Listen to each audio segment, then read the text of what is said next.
هدانا إلى الإسلام ومن علينا إذ جعلنا من أمة حبيبه خير الأنام والصلاة والسلام على سيد الراشدين إمام القبلتين جد الحسنين نبي الحرمين مولانا ومولى الثقلين مولانا ومولى الثقلين محمد خير الورى وعلى آله المرتضى وأصحابه المجتبى أولي الكرم والصدق والصفاء أما بعد فأعوذ بالله من الشيطان الرجيم بسم الله الرحمن الرحيم يا أيها النبي إنا أرسلناك شاهدا ومبشرا ونذيرا وداعيا إلى الله بإذنه وسراجا منيرا صدق الله مولانا العظيم إن الله وملائكته يصلون على النبي يا أيها الذين آمنوا صلوا عليه وسلموا تسليما دروش اللهم صل على سيدنا سب پڑھ لیجیے محبت کے ساتھ الصلاۃ والسلام علیک یا رسول اللہ وعلی آلک. ہم اہل سنت والجماعت ہیں، ہماری تو پہچان ہی ہے. امام زین العابدین حضور مولا کائنات کے پوتے ہیں. آپ سے کسی نے پوچھا کہ اہل سنت کی پہچان کیا ہے؟ آپ نے فرمایا قیامت تک اہل سنت کی پہچان یہ ہوگی کہ اہل سنت اپنے نبی پر کثرت کے ساتھ درود و سلام پڑھنے والے ہیں.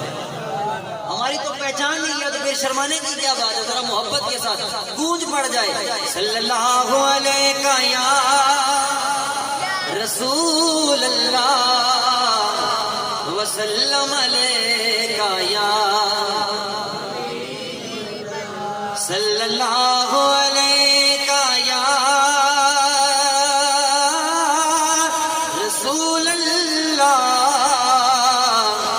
وسلم علیکہ یا آپ ساتھ دونوں جہاں میں نظر آیا ہی نہیں. آپ ساتھ دونوں جہاں میں نظر آیا ہی نہیں. جس جس کا عقیدہ ہے مل کے میرے ساتھ شامل ہو جائے. آپ ساتھ دونوں جہاں میں آیا ہی نہیں. آپ ساتھ دونوں جہاں میں نظر آیا کیونکہ اللہ نے کوئی اور بنایا ہی نہیں. آپ ساتھ دونوں جہاں میں نظر آیا اور جب کہا قبر میں سرکار نے یہ میرا ہے پھر نکیروں نے مجھے ہاتھ لگایا ہی نہیں.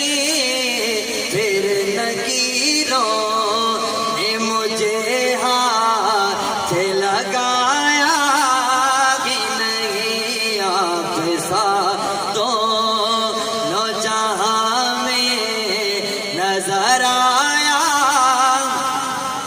بعد از حمد و ثنا ذی قدر و ذی منزلت حاضرین و سامعین السلام علیکم ورحمۃ اللہ وبرکاتہ. تمام تعریفیں اللہ تبارک و تعالیٰ کے لیے جو اس پوری کائنات کا خالق، مالک، رازق اور پالنہار ہے. اللہ تبارک و تعالیٰ کی لاتعداد حمد و ثنا کے بعد کروڑوں درود حضور تاجدار کائنات، فخر موجودات، وجہ تخلیق کائنات، رونق ارض و سماوات، حضور نبی معظم و محترم مکرم و محتشم، رحمت سرتاب قدم، رازدار لوح قلم، شہنشاہ عرب و عجم، جناب احمد مجتبی محمد مصطفیٰ صلی اللہ تعالی علیہ وآلہ وسلم کی ذات گرامی پر، ذات گرامی کا کافی دیر سے آپ تشریف فرما ہیں. تمام احباب نے اپنی اپنی محبت کے ساتھ، پیار کے ساتھ آقا حضور کی برگاہ میں نذرانہ عقیدت پیش کیا. جو وقت مجھے دیا گیا ہے اس کے اندر رہتے ہوئے میں انشاءاللہ اپنی گفتگو کو مکمل کروں گا. سب سے پہلے تو میں مبارکباد پیش کرتا ہوں سعید بھائی کو، جنہوں نے اتنی محبت کے ساتھ ہر سال کی طرح آقا حضور کے میلاد کی محفل کو سجایا. ان کی اس محبت کو دیکھ کر بلا شبہ یہ بات ہم پر روز روشن کی طرح عیاں ہو جاتی ہے کہ میلاد منانے کے لیے، میلاد کی محفل سجانے کے لیے امیر ہونا ضروری نہیں ہے، دولت مند ہونا ضروری نہیں ہے، یا بڑا گھر ہونا ضروری نہیں ہے، بڑے دل والا ہونا ضروری ہے. اگر محبت سچی ہو، پیار سچا ہو تو انتظام خدا کی طرف سے ہو ہی جاتا ہے. بندے کی محبت سچی ہونی چاہیے. اور اس طرح کی جو محافل ہوتی ہیں ان کے انعقاد کا مقصد یہ ہوتا ہے، ہم جو رسول اللہ کے غلام ہیں، ہمارا ایک تعلق ہے حضور کے ساتھ. اللہ تبارک و تعالی نے ازل سے امتی اور نبی کا جو رشتہ استوار کیا ہے، اس کو تقویت دینے کے لیے اور محبت رسول، عشق رسول کو تازہ کرنے کے لیے اس طرح کی محافل کا انعقاد کیا جاتا ہے. اور بالخصوص ہماری جو نئی نسل ہے، نیو جنریشن ہے، اس کو حضور علیہ الصلوۃ والسلام کا تعارف کرایا جائے کہ حضور علیہ الصلوۃ والسلام کی ذات کتنی عظیم ذات ہے، حضور کی شان کیا ہے، حضور کی سیرت کیا ہے، حضور کی عظمتیں کیا ہیں، اور ہمارا حضور کے ساتھ تعلق کیا ہے، اور ہمارے رسول اللہ کے ساتھ جذبات ہونے کیسے چاہیے. تو اس طرح کی محافل کا فائدہ یہ ہوتا ہے. ورنہ خبردار کہ کوئی یہ تصور بھی کرے کہ ہمارے یہ انعقاد کرنے سے، ہماری محفلیں سجانے سے حضور کا ذکر بلند ہو جائے گا. ارے حضور کے ذکر کو بلند کرنا تو کجا، ہم حضور کے ذکر کی بلندی کو پہنچ ہی نہیں سکتے. حضور کا ذکر تو وہ ذکر ہے، آپ اٹھا کر دیکھیں شمائل ترمذی، حضور کی سیرت کی کتابیں. اللہ نے اپنے محبوب کے ایک ایک چیز کو، ایک ایک نسبت رکھنے والی چیز کو اللہ تبارک و تعالی نے نام کے ساتھ زندہ رکھا ہوا. شمائل ترمذی پڑھیں، حضور کے کھانے کا ذکر، حضور کی روٹی کا الگ الگ سند کے ساتھ، حدیث کی کتابوں سند کے ساتھ مکمل حدیثوں کے اندر حضور کی روٹی کا ذکر، حضور کے سالن کا ذکر، حضور کے شربت کا ذکر، حضور کے پیالے کا ذکر، حضور کے لباس کا ذکر، حضور کے امامے کا ذکر، حضور کے موزوں کا ذکر، حضور کے نالین کا ذکر، یہاں تک کہ حضور کی تلواروں کا ذکر. واپس ہے یار، سبحان اللہ ہے. حضور کا ذکر سن کر تو مومن خوش ہو جاتے ہیں. حضور کی تلواروں کا ذکر، نام بھی اور تعداد بھی. حضور کی سروں کا ذکر، نام بھی اور تعداد بھی. حضور کے نیزوں کا ذکر، نام بھی اور تعداد بھی. حضور کی ڈھالوں کا ذکر، نام بھی اور تعداد بھی. حضور کی اونٹنیوں کا ذکر، نام بھی اور تعداد بھی. حضور کے گھوڑوں کا ذکر، نام بھی اور تعداد بھی. حضور کے گدھے کا ذکر، حضور کے گدھے کا ذکر، نام بھی اور تعداد بھی. اللہ کی عزت کی قسم ہے، قیامت تک نبی کے گستاخوں کے منہ پر یہ ایک زوردار تمانچہ ہے کہ جو رب 1450 سال سے نبی کے گدھے کے نام کو مٹنے نہیں دے رہا ہے، وہ رب اپنے محبوب کے نام کو کیسے مٹنے دے سکتا ہے.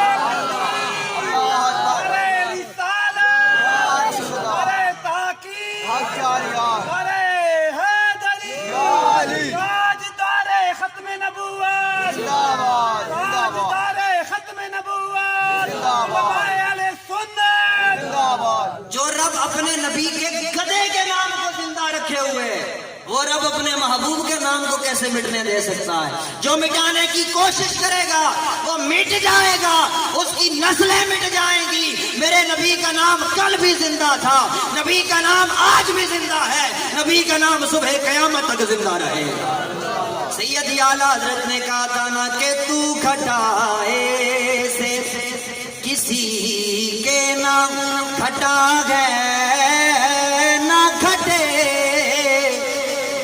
گھٹائے سے کسی کے نہ گھٹا گئے نہ گھٹے، جب بڑھائے تجھے اللہ، جب بڑھائے تجھے اللہ تعالی تیرا، اور مٹ گئے مٹتے ہیں مٹ جائیں گے دشمن تیرے، یا رسول اللہ مٹ گئے مٹتے ہیں مٹ جائیں گے دشمن تیرے، نہ مٹا ہے نہ مٹے گا کبھی چرچا تیرا، نہ مٹا ہے نہ مٹے گا کبھی چرچا تیرا۔ یہ جو محافل کا انعقاد ہوتا ہے اس کا فائدہ یہ ہوتا ہے کہ ہم حضور کی نگاہ میں آ جاتے ہیں، ہم حضور کی نگاہ میں آ جاتے ہیں۔ ایک امام ہے امام سیوطی رحمۃ اللہ تعالی علیہ، 9ویں صدی کے امام، آج کل کی بات نہیں ہے، 9ویں صدی کے 500-600 سال پرانی ان کی تاریخ ہے اور ان کی حدیث کی کتابیں ہیں۔ امام سیوطی رحمۃ اللہ تعالی علیہ نے اپنی کتاب کے اندر حضور علیہ الصلوۃ والسلام کی بعد الوصال مصروفیات کو ذکر کیا۔ کتنا بڑا بندہ ہے جو حضور کی مصروفیات بتا رہا ہے بعد الوصال، اور اپنی طرف سے نہیں، حدیث کی روشنی میں بتا رہا ہے۔ امام سیوطی فرماتے ہیں حضور کی بعد الوصال یعنی آج کل قبر میں مصروفیات کیا ہیں؟ توجہ سے بات سنی۔ امام سیوطی فرماتے ہیں حضور کی بعد الوصال قبر میں پہلی مصروفیت یہ ہے کہ النظر فی اعمال امتی، حضور اپنی قبر میں جلوہ فرما ہو کر اپنی امت کے اعمال کا مشاہدہ فرماتے ہیں۔ حضور اپنی امت کے اعمال کا مشاہدہ فرماتے ہیں، یعنی حضور ہمارے ہر کام کو دیکھ رہے ہیں۔ اب کوئی پوچھے نا کہ میلاد کا فائدہ کیا ہے، میلاد منانے کا فائدہ کیا ہے، تو جواب دینا النظر فی اعمال امتی، حضور اپنی امت کے اعمال کو دیکھتے ہیں۔ ہم نبی کا جھنڈا اٹھاتے ہیں، نبی ہمیں دیکھتے ہیں۔ واپس سے کہو سبحان اللہ۔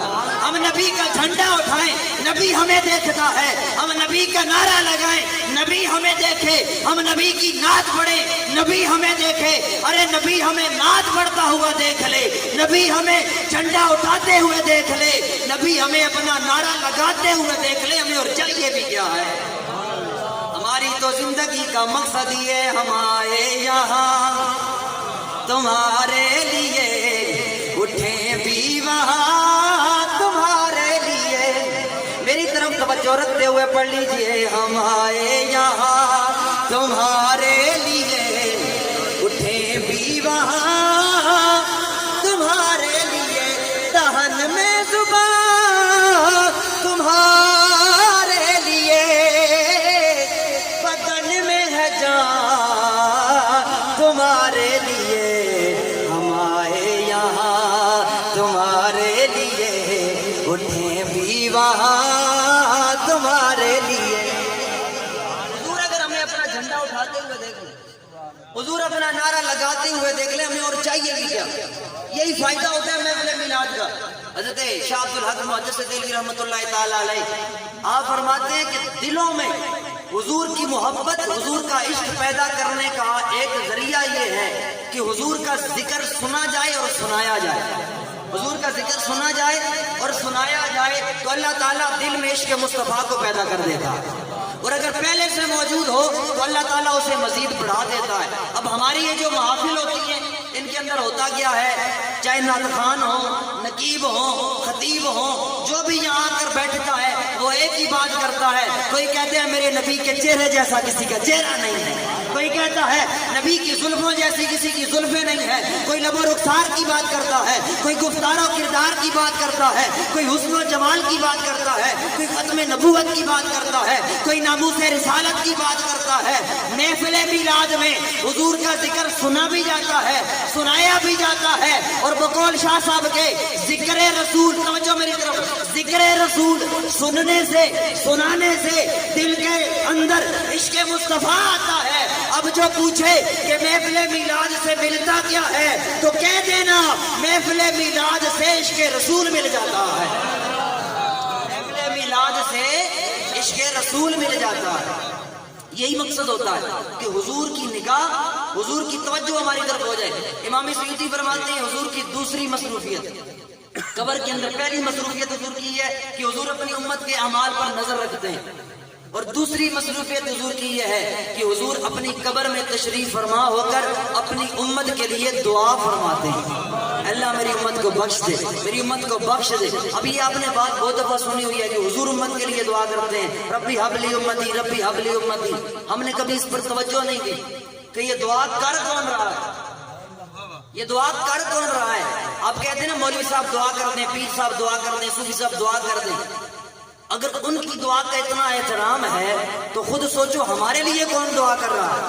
ارے وہ نبی کہ جس کا اشارہ ہو جائے ڈوبا ہوا سورج پلٹ آتا ہے، وہ نبی کہ جس کا اشارہ ہو جائے چاند دو ٹکڑے ہو جاتا ہے، وہ نبی کہ جس کا اشارہ ہو جائے درخت جڑیں اکھیڑ کے قدموں میں آ جاتا ہے، وہ نبی کہ جس کا اشارہ ہو جائے پتھر کلمے پڑھ لیتے ہیں.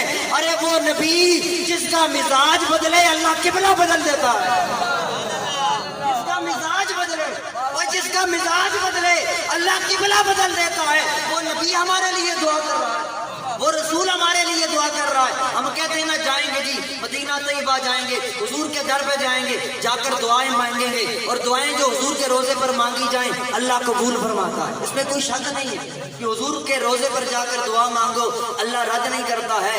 ارے جس کے روزے پر جا کر دعا مانگو اور جس کے وسیلے سے دعا مانگو اللہ رد نہیں کرتا ہے، تو کتنے خوش نصیب ہیں ہم لوگ جن کے لیے مدینے والا خود دعا فرما رہا ہے. دنیا بخشش کو ڈھونڈتی ہے، ہم وہ خوش نصیب ہیں کہ جن کو بخشش خود ڈھونڈ لے گی. یہ تو عاشقوں کا رنگ ہے.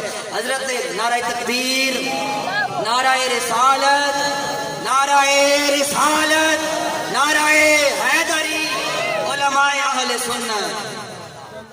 ہماری محفل کے اندر تشریف لائے میرے استاذ المکرم استاذ العلماء حضرت علامہ مولانا قاری محمد شبیر احمد چشتی صاحب، ناظم اعلیٰ ہیں جامعہ چشتیہ تحفیظ القرآن، جامعہ چشتیہ ضیاء البنات مجسٹریٹ کالونی کے اندر. الحمدللہ مدرسہ ہے ہمارا، لڑکوں کا بھی لڑکیوں کا بھی تعلیم کا ایک سلسلہ ہے. تقریباً 15-20 سال سے ہمارے استاذ المکرم مجسٹریٹ کالونی صادقآباد کے اندر اپنی خدمات سر انجام دے رہے ہیں. اللہ تعالیٰ آپ کی خدمات کو، کوششوں کو، کاوشوں کو اپنی بارگاہ میں قبول و منظور فرمائے، اور آپ کا آنا، ہم سب کا مل بیٹھنا اپنی بارگاہ میں قبول و منظور فرمائے. تو میں عرض یہ کر رہا تھا کہ ہم وہ خوش نصیب لوگ ہیں کہ جن پر رسول اللہ کی نگاہ بھی رہتی ہے اور جن کے لیے رسول اللہ کی دعا بھی رہتی ہے. حضرت اعظم چشتی رحمۃ اللہ تعالی علیہ نے اپنی محبت کے اندر اسی بات کو بیان کیا. اعظم چشتی فرماتے ہیں کہ جن کو بخشش تلاش کرتی ہے یا رسول اللہ یا حبیب اللہ، جن کو بخشش تلاش کرتی ہے تیرے وہ وعدہ خار ہیں ہم لوگ. اور آگے وجہ بھی بتائی کہ حسن میں آپ کا جواب نہیں یا رسول اللہ یا حبیب اللہ، حسن میں آپ کا جواب نہیں اور عشق میں بے مثال ہیں ہم لوگ. تو امام سیوطی فرماتے ہیں حضور قبر میں تشریف فرما ہو کر اپنی امت کے لیے دعا فرماتے ہیں. یہی وجہ ہے کہ آج ہم ہر گناہ کرتے ہیں ہماری شکل نہیں بگڑتی. پچھلی قومیں گناہ کرتے تھے ان کی چہرے پر لکھا جاتا تھا، دیواروں پر، دروازوں پر لکھا جاتا تھا. لیکن ہم ہر قسم کا گناہ کرتے ہیں، نہ ہمارے چہروں پر لکھا جاتا ہے نہ ہمارے دروازوں پہ لکھا جاتا ہے. ہماری شکلیں تو اتنی سونی نہیں ہے کہ اللہ ہماری شکلیں دے کر ہمیں چھوڑ دے. اصل وجہ یہ ہے اللہ فرماتا ہے میں تمہارے اعمال نہیں دیکھتا، میں محبوب کی نگاہ کو دیکھتا. کیونکہ حضور فرماتے ہیں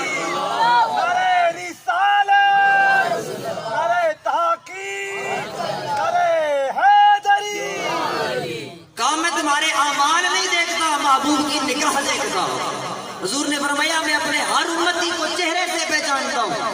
ارے کسی کو پیر پہچانے وہ ناز کرے، کسی کو وزیر پہچانے وہ ناز کرے، کسی کو MLA MPA پہچانے وہ ناز کرتا ہے، ہم کیوں نہ ناز کریں؟ ہمیں نبیوں کا تاجدار پہچانتا ہے، ہمیں نبیوں کے تاجدار پہچانتے ہیں، اور یہی وجہ ہے کہ ہمارے چہرے نہیں بگڑتے، کیونکہ حضور ہمارا چہرہ دیکھتے ہیں، حضور ہمیں پہچانتے ہیں، اور وہ بڑی ذات ہو کر، اعلیٰ ذات ہو کر ہمیں نہیں بھولتے ہیں، ہمیں نہیں بھولتے ہیں، تو ہم گناہگار ہو کر آقا کو کیسے بھول سکتے ہیں؟ جن کے لب پر رہا امتی امتی، ان کی یاد نہ بھولو نیازی کبھی، ان کی یاد نہ بھولو نیازی کبھی، وہ کہیں امتی تو بھی کہہ یا نبی، وہ کہیں امتی تو بھی کہہ یا نبی، ہم ہیں حاضر تری چاکری کے لیے، بن کے خیر الورا آ گئے مصطفیٰ، مل کر کہہ دو بن کے خیر الورا آ گئے مصطفیٰ، ہم گناہگاروں کی بہتری کے لیے، بن کے خیر الورا آ گئے مصطفیٰ۔ بلا تاخیر میں اپنی جو آیہ مقدسہ میں نے پڑھی اس کا ترجمہ اور تھوڑا سا مفہوم عرض کر دیتا ہوں۔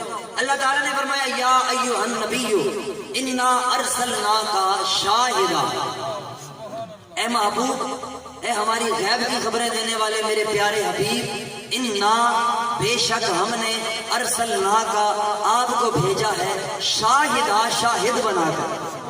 اب شاید کا سیدی اعلیٰ حضرت نے تو سیدھا سیدھا ترجمہ کیا ہے، محبوب اللہ فرما رہے ہیں محبوب ہم نے آپ کو حاضر و ناظر بنا کر بھیجا۔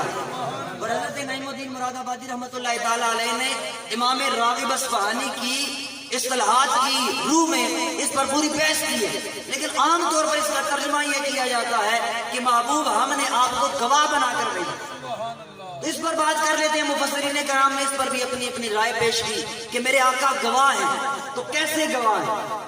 کیسی گواہ ہے میرے آقا؟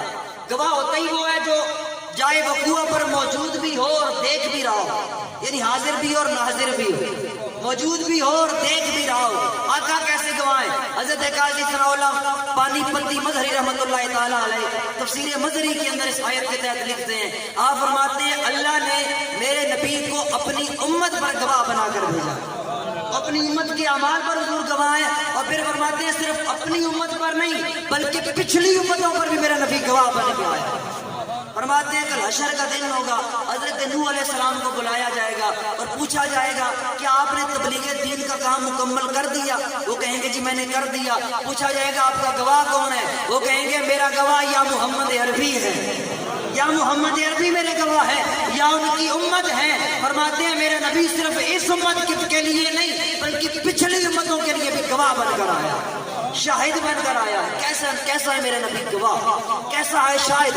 بخاری کی حدیث ہے، میرے نبی کے صحابہ فرماتے ہیں ایک دن حضور نماز پڑھا رہے ہیں، دوران نماز حضور نے اپنا قدم آگے بڑھایا اور اپنا ہاتھ بھی آگے بڑھایا، پھر پیچھے کھینچ لیا۔ صحابہ کرام فرماتے ہیں نماز کے بعد ہم نے عرض کی یا رسول اللہ ہم نے دوران نماز آپ کو دیکھا، اب پوچھو نا صحابہ سے تم نماز پڑھ رہے تھے یا چہرہ مصطفیٰ کی زیارت کر رہے تھے؟ تو گویا جواب یہ آتا ہے اے ہماری نماز اس وقت تک مکمل ہی نہیں ہوتی ہے جب تک ہم آقا کے چہرے کا دیدار نہ کر لیں۔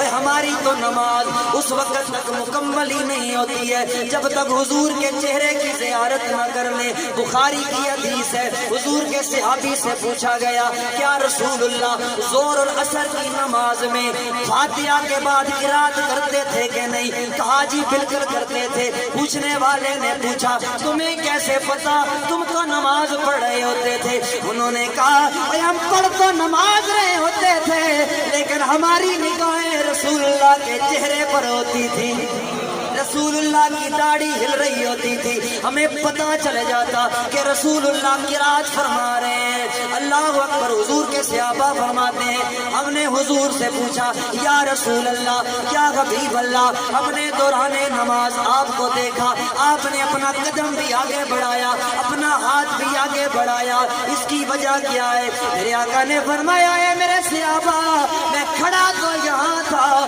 انی ارید الجنہ، میں کھڑا تو یہاں تھا مدینے کے اندر مسجد نبوی کے مصلی پر کھڑے ہو کر تمہارا نبی جنت کو دیکھ رہا تھا۔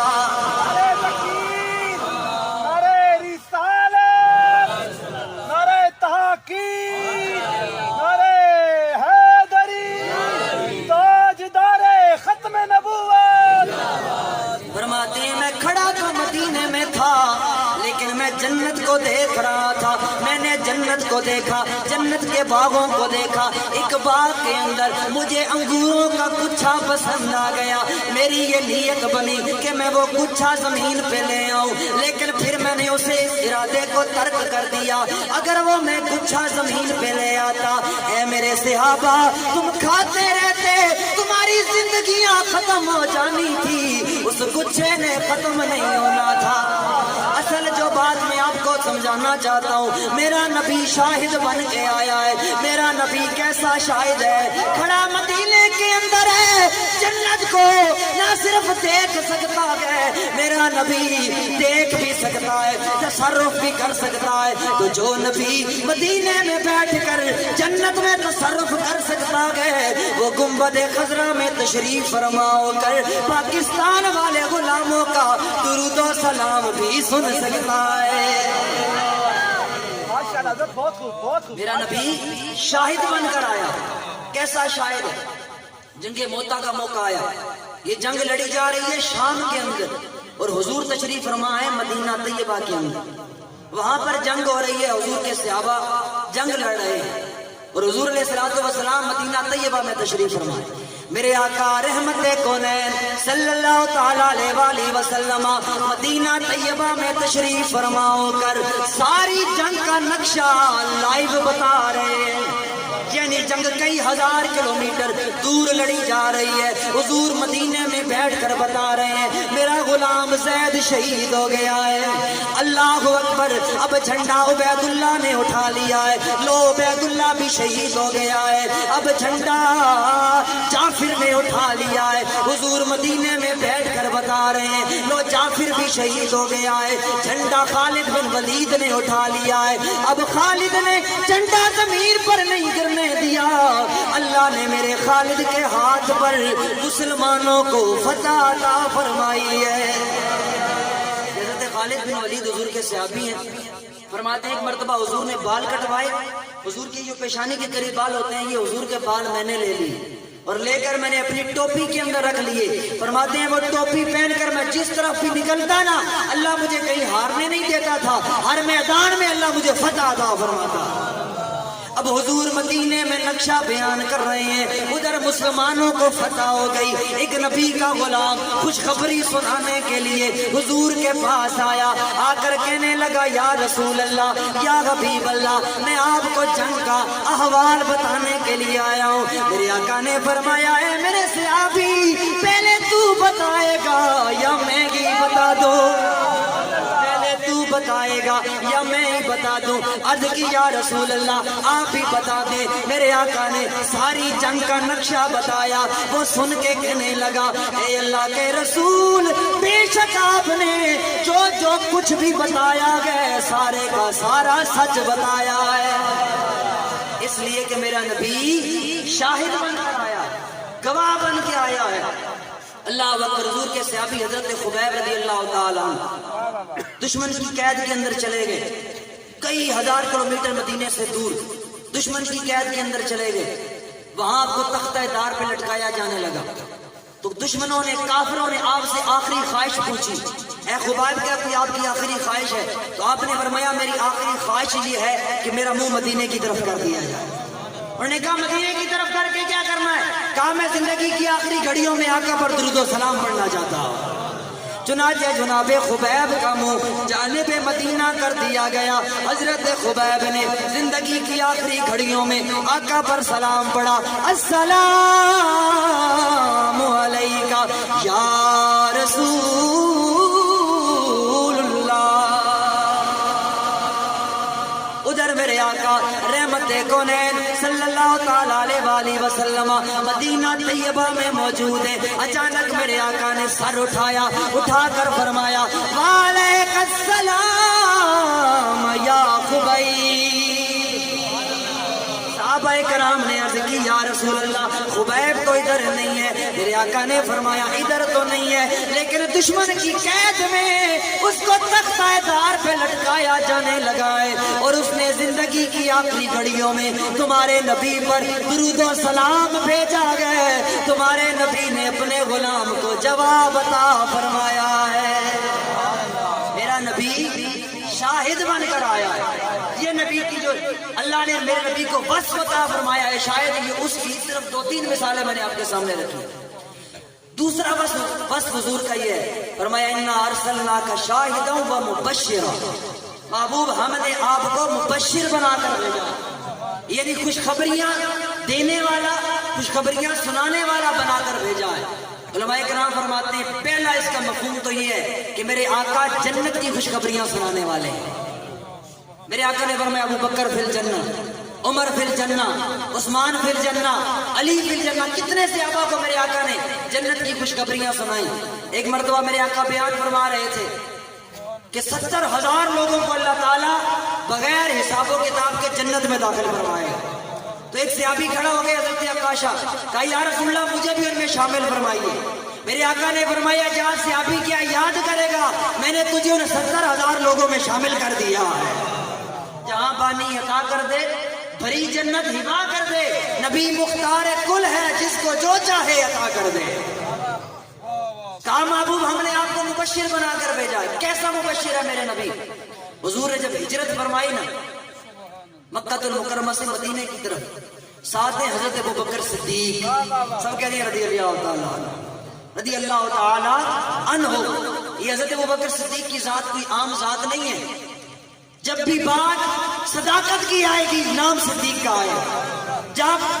جب بھی خلافت کی آئے گی نام صدیق اکبر کا آئے گا. بات جب بھی یار غار کی آئے گی نام صدیق کا آئے گا. بات جب بھی غار مزار کی آئے گی نام صدیق کا آئے گا. بات جب بھی رازدار مصطفیٰ کی آئے گی ذکر صدیق کا آئے گا.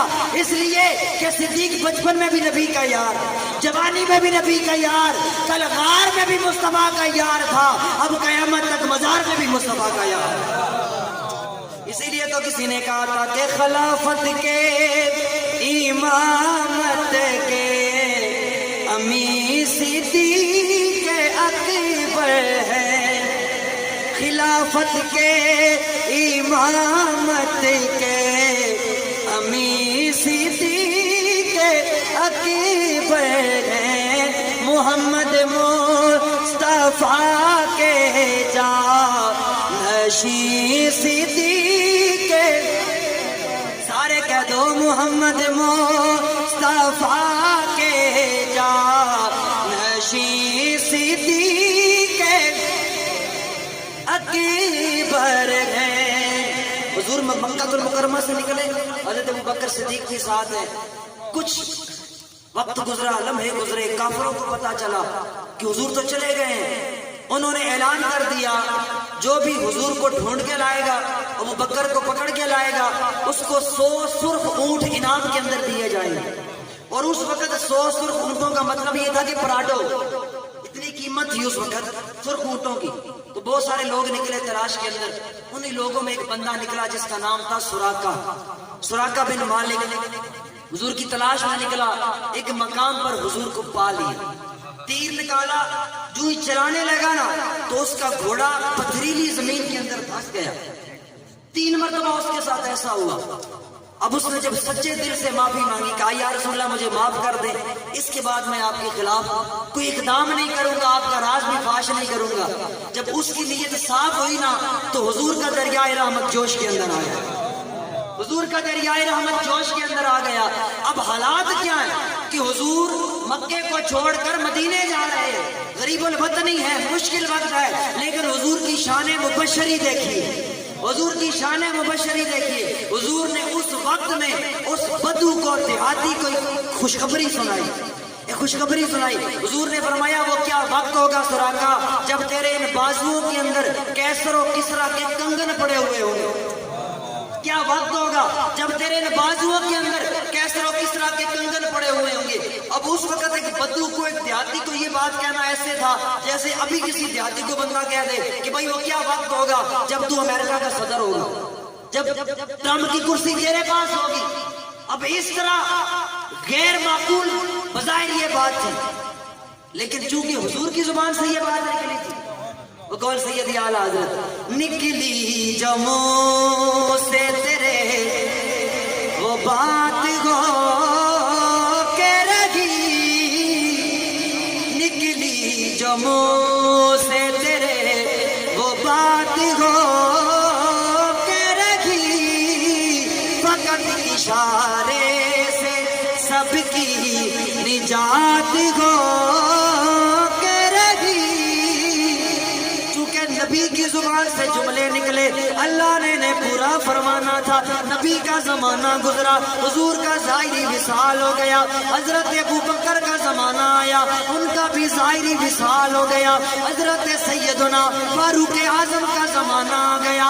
آپ کے زمانے کے اندر ایران فتح ہوا, وہاں کے بادشاہ جو کیسر و کسرا تھے, ان کے کنگن, ان کا شاہی سامان, ان کے شاہی برتن حضرت فاروق اعظم کی بارگاہ میں لائے گئے. آپ نے سارے سامان کا جائزہ لیا. سیدنا فاروق اعظم نے ایران کے بادشاہ کے شاہی برتن دیکھے, شاہی لباس دیکھے. جب آپ کی نگاہ کنگنوں پر پڑی تو آپ کی آنکھوں کے اندر آنسو آ گئے. دل کے اندر کہہ رہے ہوں گے صدقتا یا رسول اللہ, یا رسول اللہ آپ نے سچ فرمایا تھا.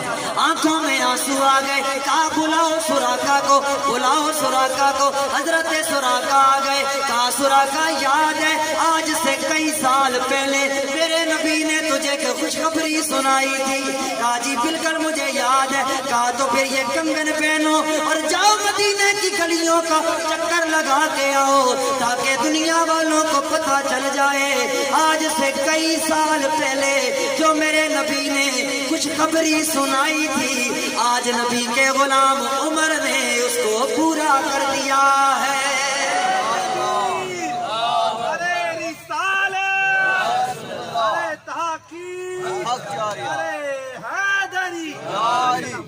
میرا نبی مبشر بن کے آیا ہے, میرا نبی نذیر بن کے آیا ہے, ڈرانے والا آیا ہے.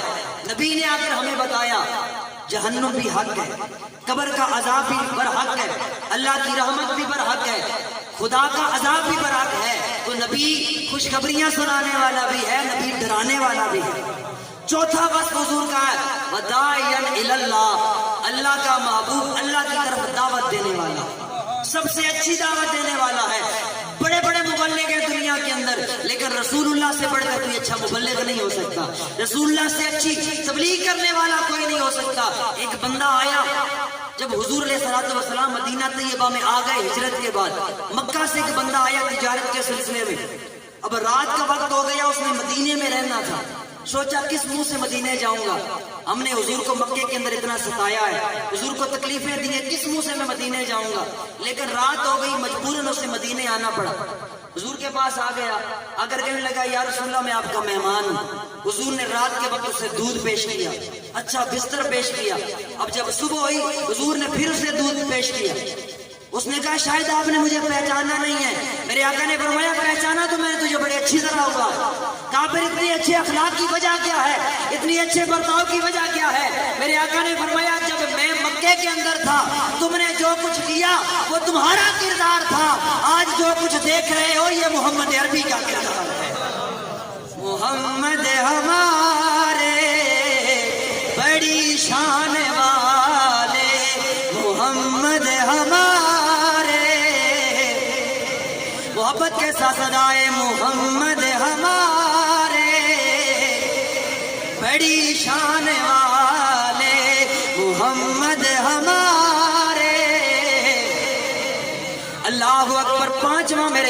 وصف. اللہ نے میرے نبی کو روشن آفتاب بنا کے بھیجا. میرے نبی نے نور ہدایت سے دنیا کو روشن کر دیا. جب میرے آقا دنیا میں آئے, میرے نبی کے نور سے اللہ نے ساری کائنات کو روشن کر دیا. جب میرے آقا دنیا میں آئے, اللہ نے زمین و آسمان کو سجایا, زمین و آسمان کو روشن کیا, چاند ستاروں کی روشنی میں اضافہ کر دیا. ساری مخلوق خدا اللہ کے محبوب کی آمد پر خوشیاں منانا شروع ہو گئی. امام سیوطی فرماتے ہیں جنت کی حوریں بھی خوشیاں منانے لگی, فرشتے بھی خوشیاں منانے لگے, حتیٰ کہ سمندر کی مچھلیاں بھی ایک دوسرے کو مبارکبادیاں دینے لگی کہ لو مبارک ہو, مبارک ہو, آج دنیا میں آمن کا لال آ گیا ہے. پوچھو ساری مخلوق خدا سے خوشیوں کی وجہ کیا ہے, خوش ہونے کی وجہ کیا ہے, تو ایک ہی جواب آتا ہے عید نبوی کا زمانہ آ گیا, عید نبوی کا. الحمدللہ مہینہ کوئی بھی ہو, وقت کوئی بھی ہو, گھڑیاں کوئی بھی ہو, جگہ کوئی بھی ہو, حضور کے ذکر کو ہی محفل میلاد سمجھتے. تو جب حضور کی آمد کا تذکرہ ہو رہا ہو تو حضور کے غلام چہروں پر مسکراہٹ لا کر کہتے ہیں عید نبوی کا زمانہ آ گیا, عید نبوی کا زمانہ آ گیا, لب پہ خوشیوں کا ترانہ. جب میرے آقا دنیا میں آئے, حضرت عبد المطلب فرماتے ہیں میں کعبے کا طواف کر رہا ہوں, میں نے کیا دیکھا کہ کعبۃ اللہ میرے گھر کی طرف جھکنا شروع ہو گیا. میں نے دل میں خیال کیا اے کعبہ تو ساری دنیا کا کعبہ ہے, ساری دنیا کی توجہ کا مرکز ہے, میرے گھر کی طرف کیوں جھک رہا ہے؟ تو گویا کعبے سے آواز آئی اے عبد المطلب ساری دنیا کا کعبہ میں ہوں, ساری دنیا کی توجہ کا مرکز میں ہوں, لیکن آج دنیا میں وہ آ گیا ہے جو کعبے کا بھی کعبہ بن کر آیا ہے. اللہ کیا رنگ تھا جب حضور دنیا میں آئے. اللہ نے کل کائنات کو سجا دیا, زمین و آسمان کو سجا دیا, مشرق و مغرب کو سجا دیا. جس نبی کی آمد پر اللہ نے کل کائنات کو سجا دیا تو ہم حضور کی محفل کیوں نہ سجائیں؟ تو یہ اللہ کی سنت ہے, اللہ کے فرشتوں کی سنت ہے اور رسول اللہ کے صحابہ کی سنت ہے. تو اس لیے سارا اہتمام کیا جاتا ہے کہ حضور خوش ہو جائیں, حضور راضی ہو جائیں, حضور خوش ہو جائیں, حضور راضی ہو جائیں. جیسا میں نے ابتدا کے اندر عرض کیا نا کہ مقصد بنیادی یہ جو حضور کی شان ہے, حضور کے وصف, ضروری نہیں کہ حضور کی ولادت کے واقعات ہوں, حضور کی سیرت پر بات ہو, حضور کے تکلم و تبسم پر بات ہو, حضور کے ختم نبوت پر بات ہو. مقصد یہ ہوتا ہے محافل کا کہ لوگوں کے دلوں کے اندر حضور کی محبت آ جائے, جو نئی نسل ہے اس کو حضور کی پہچان ہو جائے, حضور کی معرفت آ جائے. یہی وجہ ہے کہ جب بھی حضور کی ناموس پہ بات آتی ہے, حضور کے عشق پہ بات آتی ہے, حضور کی ختم نبوت پر بات آتی ہے تو سب سے پہلے سنی میدان میں نظر آتا ہے. کیونکہ حضور کی یہ جو محفل میلاد ہوتی ہے یہ ایک ٹریننگ سینٹر ہے رسول اللہ کی محبت ناموس رسالت پر پہرا دینے کے لیے. تو اس لیے آج کی محفل کا پیغام یہ ہے کہ اللہ کے رسول رحمت کونین صلی اللہ تعالیٰ علیہ وسلم کی سیرت کو سمجھو, پڑھو, پڑھ نہیں سکتے تو علماء سے سنو کہ رسول اللہ کا اٹھنا بیٹھنا کیسے تھا. آج ہر بندہ پریشان ہے, ہر بندہ کہتا ہے کہ میری زندگی اچھی ہو, میری زندگی کے معاملات اچھے ہوں, میرا گھر بار اچھا ہو, کاروبار اچھا ہو, میری دنیا بھی اچھی ہو جائے, آخرت بھی اچھی ہو جائے. اس کے لیے محنت کرتا ہے, تگ و دو کرتا ہے, کوشش کرتا ہے, پیسے لگاتا ہے, لیکن پھر بھی وہ جو دل کا سکون ہے وہ دولت پھر بھی نہیں ملتی. تو اللہ کا قرآن ایک ایسا نایاب تحفہ ہے ہمارے پاس جو صبح قیامت تک کے لیے ہدایت کا سرچشمہ ہے. وارف رومی نے کہا تھا نا کہ اے قرآن نورانی شیشہ, اے قرآن نورانی شیشہ, دے سدھے راہ دکھاوے, جو کوئی پڑھ کے وہ عمل کماوے, دے سدھا جنت جاوے.